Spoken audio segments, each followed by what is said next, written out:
Hello guys, ako si Eliasar, isang turogi na OFW dito sa Japan at isang feeling pogi. Ano naman? Oops, wag kang iipal.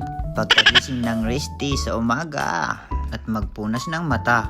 Paggising ko ay ganito na. Pinaghanda ako ng mga barkada. Sarap pala nila magluto. Nagluto kami ng sopas at macaroni salad. Pagkatapos ay ginupitan ako ng pogi kong kasama. Isa siyang vlogger dito sa Japan. Magaling din pala maggupit. Bukod sa gwapo na, pogi pa. Ang pangalan niya ay si Darwin. Pagkatapos ng gupit ay punta kami dito sa bilihan ng sapatos. Video kami dito at video din siya. Nice! At tinignan namin, legit pala itong sapatos na to. Napakagandang sapatos ni Jordan na isang pinakasikat na basketball player.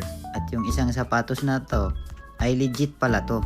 Yung akala namin ay fake kasi bike ang nakasulat, hindi Nike. Kaya pala napakamahal na to. At pagkatapos naman dito ay pumunta naman kami na malingki. Kasi malayo yung uuwian namin, lagay niya sa karton yung pinamalingki niya. Maraming salamat sa panunood. See you next!